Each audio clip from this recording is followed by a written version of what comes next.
From United Nations headquarters in New York, this is World Chronicle. World Chronicle, a spontaneous, unrehearsed, unedited interview with a senior official whose work is concerned with the developing nations of the world.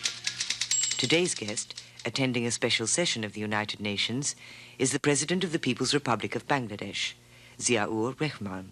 I hope that the food aid by other countries will not be affected as a result of this. This is the time where we need support because we are trying to pick up and stand on our feet, and this is the time that our friendly countries got to come forward and give us a helping hand.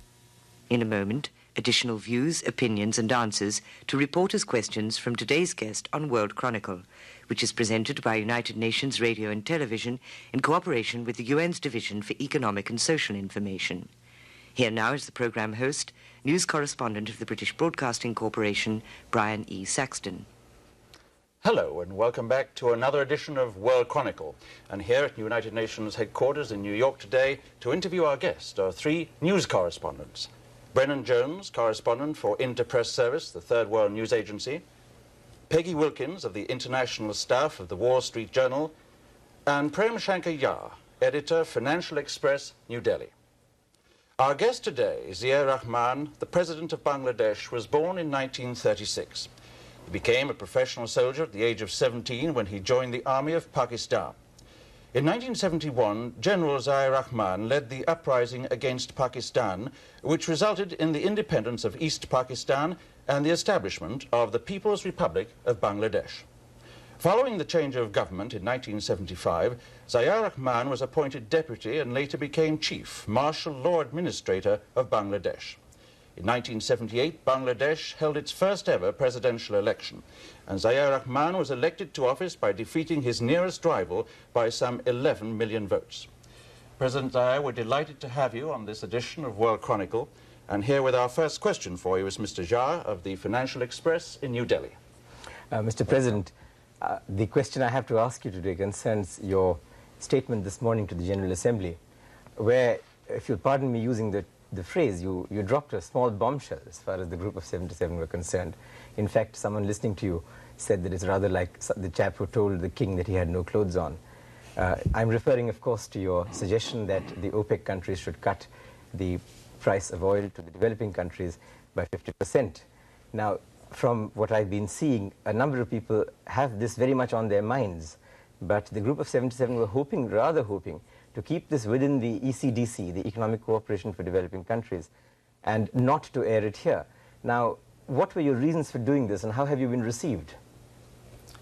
Well, that's for you to judge how I have been received as far as this is concerned. But countries like ours, the least developed countries, are really badly affected as a result of the general inflation all over the world and the rise in oil price. On the one hand, we are paying far too much price for oil, and on the other hand, we are having to get from the developed countries finished products at higher and higher price. So on the one hand, we are having to pay a much higher bill for oil, and on the other hand, we are having to pay much higher bill for imported products. This has put us off very badly. So we have to find out ways and means by which we can balance up this maladjustment. And it is with this objective that I suggested that the OPEC countries should think of supplying oil at that price level to the least developed countries. Well, the point is, I think they had rather hoped, if I'm not mistaken, that they would avoid the separation or the isolation of the oil issue or the oil price issue from the other issues of how to recycle in the international liquidity, changes in the representation of various countries on the board of governors of IMF and World Bank, and other issues which are structural in nature. Now, your statement seems to have gone against this trend inside the Group of 77. Would you agree with me on that? I don't think so. These are all interconnected. The price of oil has direct bearing on all other issues related to economy, and especially to the developing and least developed countries. So I think this is right. Peggy. Thank you. Yes. I'd like to ask you about the commodity agreements. Does Bangladesh stand to gain from those? And what do you think are the prospects for coming to some commodity agreements out of the UN session? Would you just clearly say what you would like to know? Okay, the agreements that would stabilize prices of commodities, and I assume that you would benefit through jute, for your jute and for your tea, perhaps other commodities. Can you comment on what the United Nations is about to do in terms of stabilizing commodity prices and how Bangladesh could benefit? Yeah, thank you very much. This is again very important for us, this commodity price agreement, because we find that for our raw products, countries like us are mainly exporting raw material. And for this, unfortunately, we are getting lesser price or not attractive price. So this has decreased our exports in real value. So if an agreement like this is reached through negotiations and understanding, it is going to help countries like ours reasonably well and keep our export balanced, and we can see beforehand and know how much we can earn from our exports. This will help us in planning our production in the country and our export over a period of substantial time. And specifically, your exports that would benefit would be jute, tea? Yes, jute, tea, leather. Leather, yeah. Yeah. What do you think the prospects are for an agreement that will benefit the countries? Well, as I said this morning, it's not an easy thing. But we got to keep moving with the negotiations and find out new formulas which could be acceptable to all the parties, and especially formulas which will, in real term, benefit countries like ours. Here, I would like to say one thing, and that is that some of the countries like ours have a lot of untapped resources, unexplored resources, unutilized resources, natural resources. For our country, we can say, such as the gas, natural gas, good prospect for oil, limestone, coal, which have remained unexplored or fully developed. So, this way we would be able to foresee our exports and plan our economy. Mr. President, I'd like to get back to the question about the bombshell that you dropped this morning. The talk in the corridors of the UN and amongst many delegates is that we might see a split here in the group of 77. Are you thinking of trying to take leadership and forming a least developed country bloc to try and move away, a coalition of some sort to deal specifically with your set of problems? And the other question I'd like to ask is, it was hinted by U.S. Ambassador McHenry what the content of your speech would be and that we should watch it closely. Were you consulting with the U.S. government on this, and was there any kind of deal that was struck? The answer to your first question is that there's nothing like that. This is a thing which have been, I understand, mentioned by others earlier. And we felt that it is better to say it here, and I don't think this has any prospect of splitting the group of 77. And let me tell you, we had no talks with anybody on this count. If anybody said, must have said on their own. But then how did Ambassador McHenry say with great confidence? He said, I don't want to steal the thunder of President Zia, who will be talking to you a little later, but you should listen to the speech being given by the President of Bangladesh and what he has to say about the energy question and the price of oil. I'm just quoting him. Well, I think you should ask him to answer this question. He must have good intelligence. I'd like to refer to a very interesting magazine article recently, sir, which described you as being the super salesman from Dhaka, taking the message around the world that Bangladesh has a stable government and is emerging as an attractive trading partner for both East and West. Did you see that? And if you didn't, how would you react to that? Well, I don't know, but during the last 1 or 2 years, I have undertaken trips to really many countries, both in the East and the West. The object, one should have understood that we were colonized for a long period, as a result of which we remain undeveloped, whereas we have tremendous resources. Firstly, the land is so fertile, and in agriculture, our return is so low. As I said a few minutes ago, we have several others, very valuable natural resources which have remained undeveloped, unexplored. For this, we got to talk to people who have the money, who have the technical know-how. And apart from this, being a new country, I had decided to visit as many countries as possible. And I think these visits have really helped us a lot to project Bangladesh in other countries and discuss with those countries' leaders as to how economic cooperation could be built up. And as a result of these visits, our assistance from abroad has increased over the last 2-3 years. And the economy in our country are gradually picking up.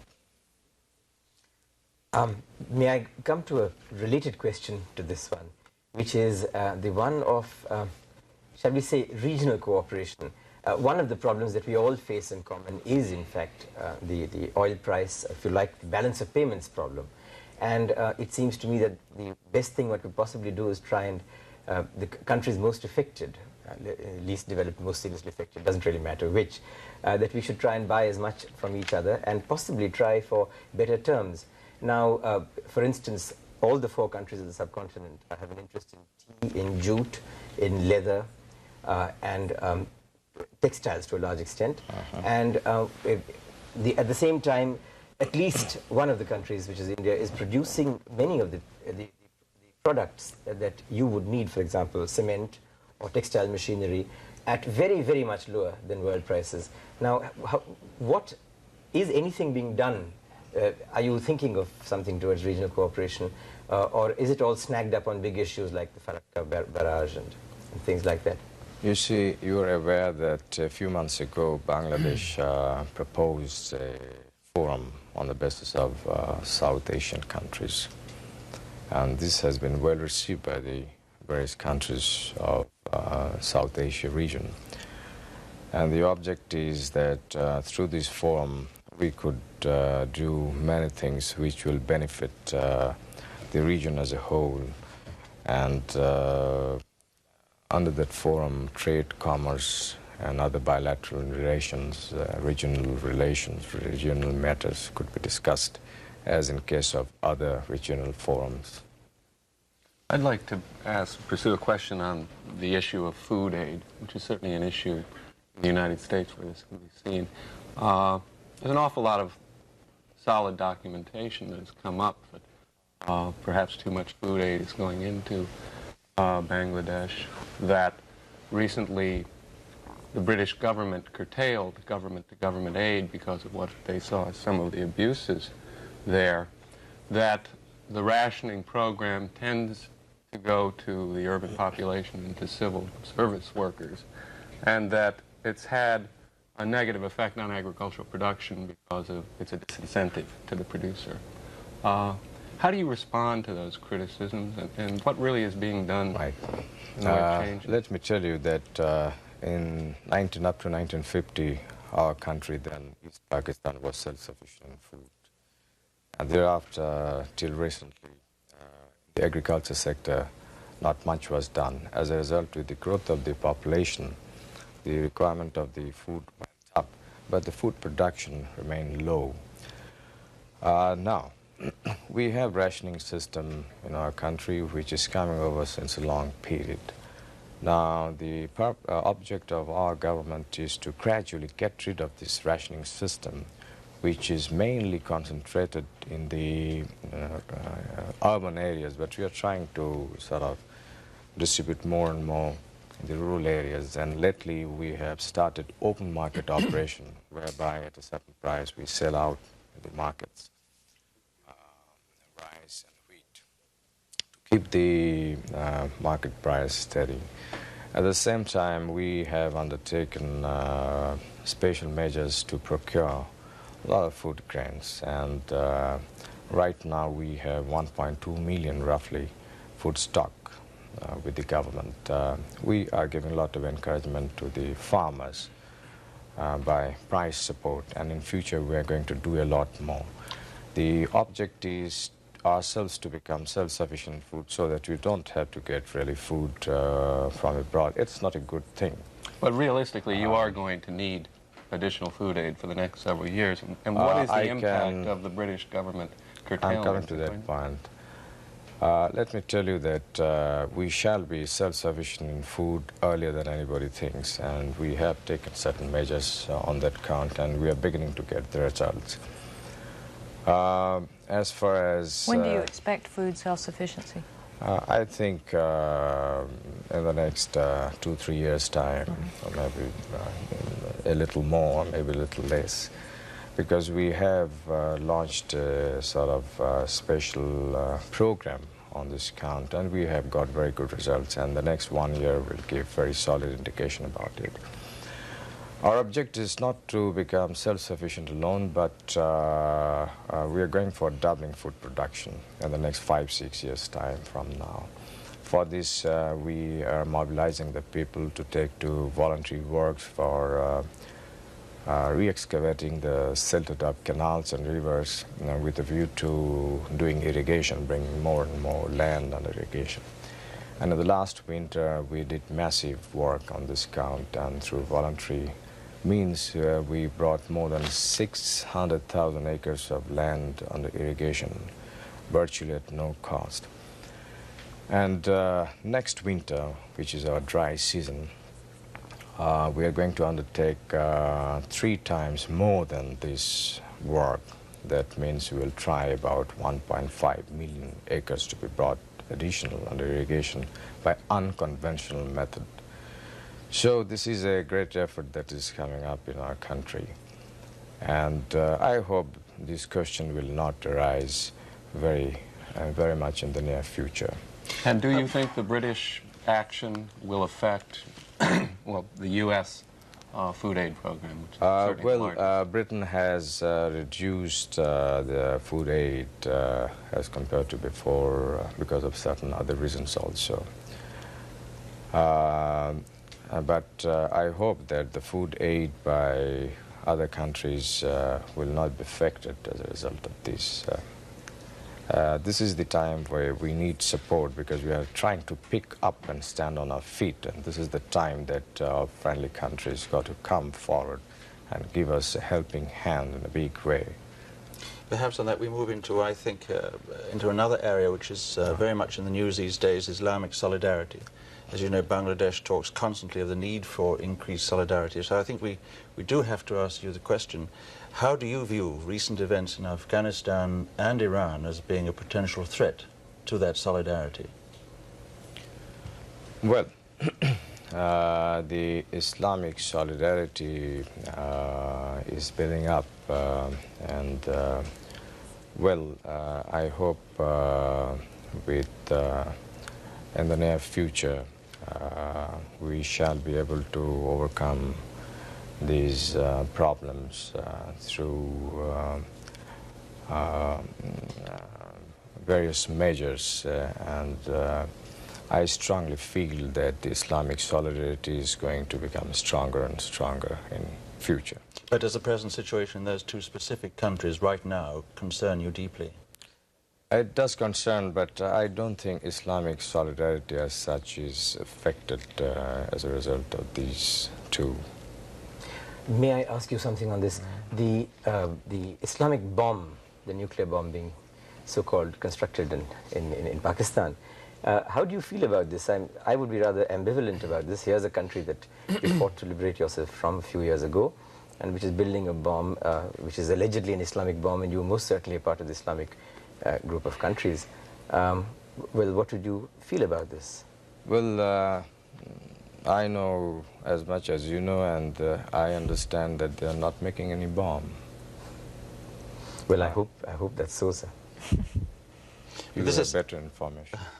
But this question of Islam, which you know is very high in everybody's minds these days, that Islam is in the throes of some kind of renaissance, some change. And there's been an unusually strong emphasis being placed on Islamic solidarity. We're back to this continuous phrase which keeps making the headlines. Isn't there the danger, perhaps, that this kind of policy might be regarded as a sort of isolationist policy?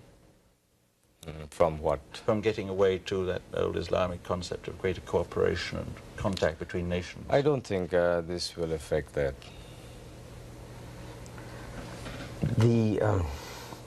I wonder if... no, please, after. Are you on the same line? If we have in our few minutes left, I'd love to pursue this, because it is a terribly interesting case. Well, I wanted to ask you about a little more about Afghanistan and your reaction to the problem there, and how you feel, what can be done, I mean, what would you like to see?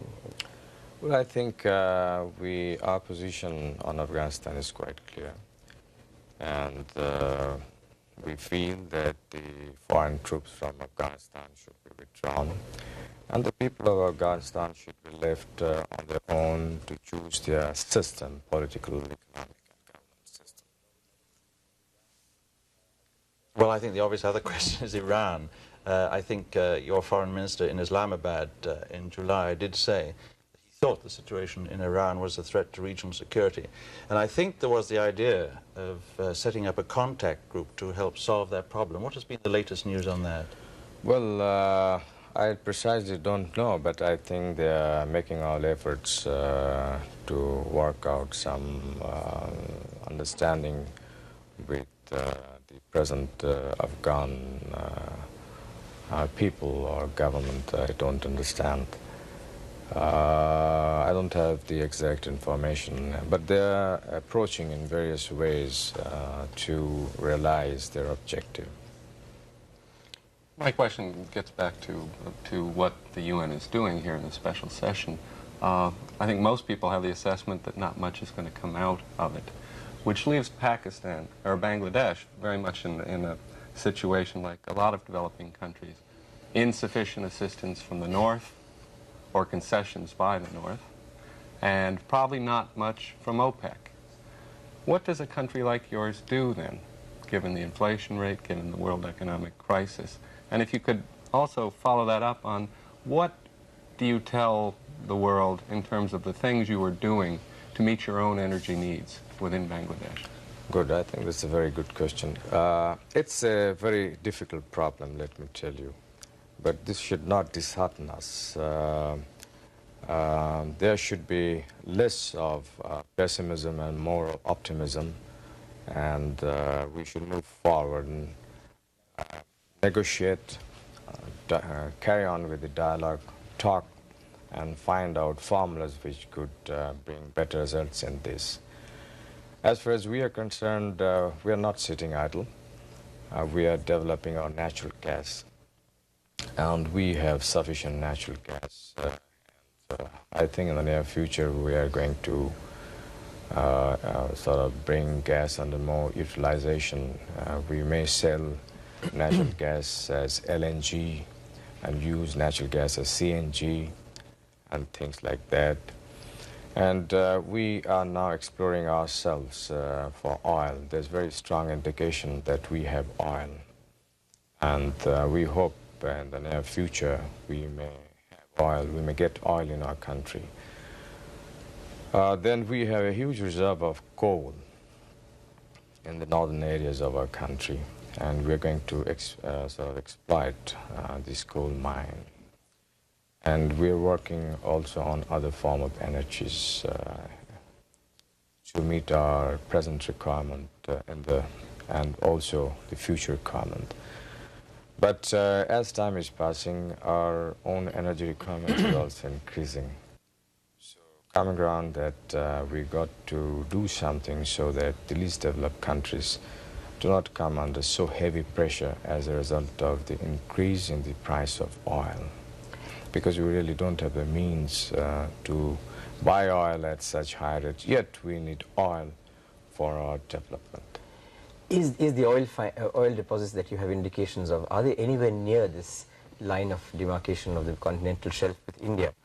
Because there are some people, perhaps not well-wishers of either India or Bangladesh, who would like to see a kind of dispute coming up on this.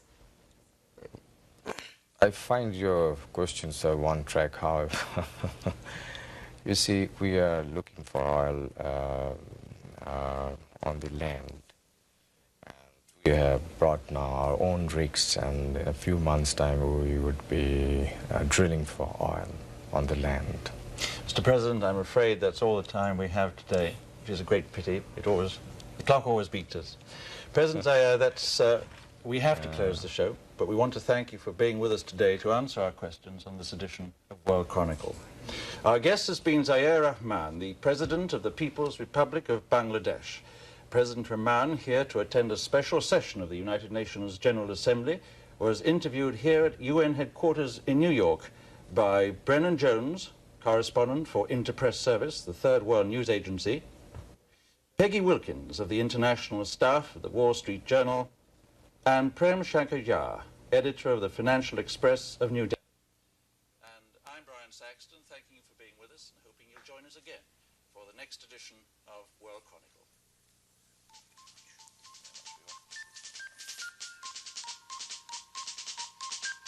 Transcripts of these interviews may be obtained without cost by sending a stamped, self-addressed envelope to World Chronicle, United Nations, New York, New York, 10017.